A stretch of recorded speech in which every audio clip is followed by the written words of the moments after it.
एक सवाल जो शायद हम सबके मन में कभी ना कभी आता है, आखिर मौत के बाद होता क्या है। हजारों साल पहले ठीक यही सवाल पक्षीराज गरुड़ ने भगवान विष्णु से पूछा था। और जानते हैं, भगवान विष्णु ने जो जवाब दिया वही बन गया गरुड़ पुराण। तो ये सिर्फ कोई किताब नहीं है, बल्कि एक तरह से कहें तो आत्मा की यात्रा का एक पूरा मैप है, एक गाइड बुक। तो चलिए आज इसी नक्शे को खोलकर देखते हैं। ये सवाल इतना गहरा है, इतना यूनिवर्सल है कि सदियों से बड़े बड़े फिलोसोफर्स, संत और हम जैसे आम लोग सब इसके बारे में सोचते आए हैं। और गरुड़ पुराण की खासियत ये है कि वो सिर्फ एक जवाब नहीं देता, नहीं, वो तो उस जवाब का एक पूरा डिटेल्ड रोड मैप हमारे सामने रखता है। तो ये सफ़र जो है ये 6 हिस्सों में बटा हुआ है।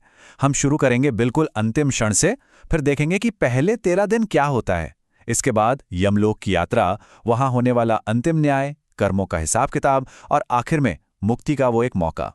तो सफर की शुरुआत वो किसी शांत विदाई से नहीं होती।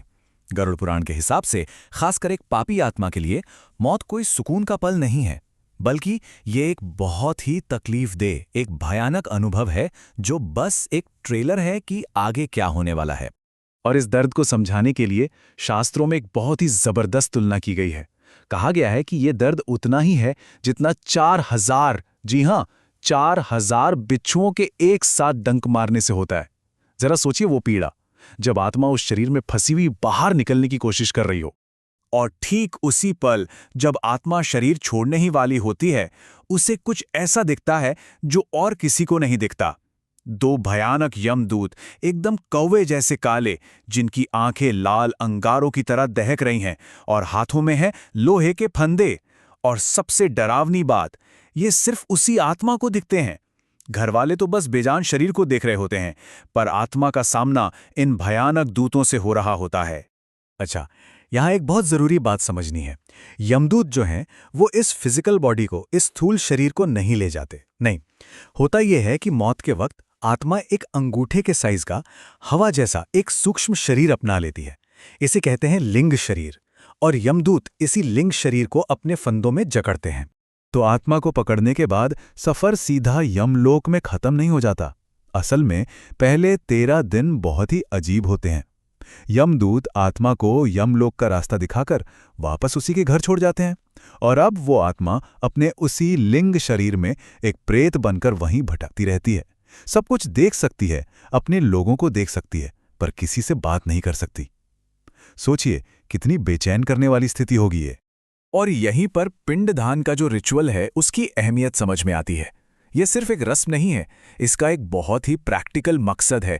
जो चावल के गोले यानी पिंड दिए जाते हैं ना, वो असल में उस आत्मा के लिए एक नया शरीर बना रहे होते हैं, एक एक करके 10 दिनों में। पहले दिन सिर बनता है, दूसरे दिन गर्दन और कंधे, और ऐसे ही 10 दिन में आगे की यात्रा के लिए एक पूरा नया शरीर तैयार होता है। इस नए शरीर का एक नाम भी है, यातना देह, यानी दुख भोगने वाला शरीर। इसका डिजाइन ही ऐसा है कि ये आगे की मुश्किल यात्रा को सह सके और अपने कर्मों का फल भुगत सके। इसीलिए कहते हैं कि पिंडदान ठीक से होना चाहिए, वरना आत्मा को एक अधूरे शरीर के साथ ये मुश्किल सफर तय करना पड़ता है, जो और भी ज्यादा तकलीफदेह होता है। तो अब नया शरीर मिलने के बाद आत्मा की असली और सबसे कठिन यात्रा शुरू होती है। मंजिल है यमपुरी, यानी मृत्यु का शहर। और ये सफर बिल्कुल भी आसान नहीं है। सोचकर देखिए, ये सफर है 86,000 योजन का, माने लाखों किलोमीटर्स। और रास्ता कैसा है? एकदम वीरान, बंजर, न कोई पेड़, न पानी की एक बूंद, और ऊपर से 12 सूलियों जितनी जला देने वाली गर्मी। और इस पूरे रास्ते यमदूत उस आत्मा को बेरहमी से घसीटते हुए ले जाते हैं। इस सफर में सबसे बड़ी और सबसे खौफनाक रुकावट आती है वैतरणी नदी। और ये नदी कर्म का जीता जागता सबूत है। देखिए, पापियों के लिए ये नदी मांस, खून और गंदगी से भरी उबलती हुई एक धारा है, जिसमें भयानक जीव हमला करते हैं। लेकिन जिस पुण्य आत्मा ने जीवन में गोदान किया हो, उसके लिए यही नदी एक शांत, ठंडी धारा बन जाती है, जिसे वो एक गाय की पूंछ पकड़कर आसानी से पार कर लेती है। मतलब जैसा कर्म वैसा फल, तुरंत। तो लगभग 1 साल से भी ज्यादा की इस भयानक यात्रा के बाद आखिरकार वो आत्मा यमराज के दरबार में पहुंचती है। यमराज जो मृत्यु और न्याय के देवता हैं। यहां उसके हर एक कर्म का फाइनल हिसाब होना है। और यहां भी वही कर्म का सिद्धांत काम करता है। यमराज का रूप कैसा दिखेगा, ये भी आत्मा के कर्म ही तय करते हैं। एक पापी आत्मा को वो काल के भयानक रूप में दिखते हैं, भैंसे पर सवार जिनकी आवाज ही गरज जैसी है। लेकिन एक पुण्यात्मा को वही यमराज भगवान विष्णु की तरह सौम्य और मुस्कुराते हुए नजर आते हैं। और मान लीजिए, अगर आत्मा अपने पापों से मुकरने की कोशिश करे, झूठ बोलने की कोशिश करे, तो वहां है चित्रगुप्त, जो कॉस्मिक रिकॉर्ड कीपर हैं। वो ऐसे गवाहों को बुलाते हैं जिनसे झूठ बोला ही नहीं जा सकता। कौन है ये गवाह? सूर्य, चंद्रमा, हवा, आग, धरती, पानी, दिन और रात, ये सब गवाही देते हैं। अब इनसे कोई कैसे मुकर सकता है? इनकार करना नामुमकिन है। तो जब हिसाब किताब हो जाता है, गवाहियां हो जाती हैं, तब आता है फैसले का वक्त, कर्मों का फल भुगतने का समय। आत्मा को उसके खास पापों के लिए अलग अलग नरकों में भेजा जाता है और सजा पूरी होने के बाद होता है पुनर्जन्म। गरुड़ पुराण में सजा का सिस्टम बड़ा सीधा है। जैसा पाप वैसी सजा, एकदम डायरेक्ट कनेक्शन। जैसे जिसने वासना के लिए पाप किया, उसे तप्त मूर्ति नरक में एक दहकती हुई लोहे की मूर्ति से आलिंगन करना पड़ता है। जिसने सिर्फ स्वाद के लिए जानवरों को मारा, उसे कुंभी पाक में खौलते हुए तेल में उबाला जाता है। हर पाप की एक तय सजा है। लेकिन नरक की सजा काटने का मतलब ये नहीं कि कर्म का हिसाब चुकता हो गया। नहीं, वो तो सिर्फ सजा थी। असली चक्र तो अभी भी चल रहा है। इसके बाद होता है पुनर्जन्म। आत्मा को वापस धरती पर भेजा जाता है और अगला जन्म कैसा होगा, ये भी पिछले कर्मों पर ही तय होता है। जैसे सोने की चोरी करने वाला कीड़ा बन सकता है, धोखा देने वाला मछली बन सकता है। सब कुछ कनेक्टेड है। तो सवाल उठता है कि इस पूरे साइकिल का, इस दर्द, न्याय, सजा और फिर से जन्म, इसका मकसद क्या है? क्या ये बस ऐसे ही चलता रहता है? गरुड़ पुराण कहता है, नहीं, इसका एक बहुत गहरा मकसद है। और वो मकसद है मुक्ति का अवसर।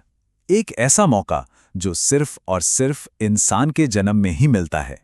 कहा जाता है कि एक आत्मा 84 लाख, जी हाँ, 8.4 मिलियन अलग अलग योनियों में भटकने के बाद जाकर कहीं ये अनमोल इंसान का शरीर हासिल करती है। तो ये जो जन्म मिला है, ये कोई इत्तेफाक नहीं है। ये एक बहुत बड़ी, बहुत रेयर अपॉर्चुनिटी है। और यही बात गरुड़ पुराण की पूरी सीख का निचोड़ है कि जानवर, पक्षी या कोई भी और जीव, वो सिर्फ अपने पुराने कर्मों का फल भोगते हैं। वो नए कर्म नहीं कर सकते। सिर्फ इंसान ही है जिसके पास ये ताकत है कि वो नए अच्छे कर्म करे और इस आने जाने के, इस जन्म मरण के चक्र को तोड़ दे। और एक बहुत ही दिल को छू लेने वाली बात बताई गई है।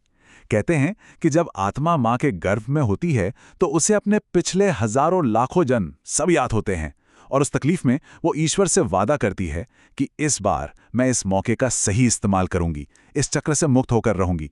लेकिन जैसे ही जन्म होता है, दुनिया की माया का पर्दा ऐसा पड़ता है कि वो अपना ही किया हुआ वादा भूल जाती है। और बस यहीं गरुड़ पुराण हमें एक बहुत गहरे सवाल के साथ छोड़ जाता है। ये हमें याद दिलाता है कि ये जीवन सिर्फ खाने पीने और मर जाने के लिए नहीं है। ये उस वादे को याद करने और उसे पूरा करने के लिए है जो हम सब ने जन्म से पहले किया था। तो सोचने वाली बात यह है कि अगर ये जिंदगी ही दुख के इस चक्र को तोड़ने का हमारा इकलौता मौका है, तो हम सब इस मौके का इस्तेमाल आखिर कर कैसे रहे हैं?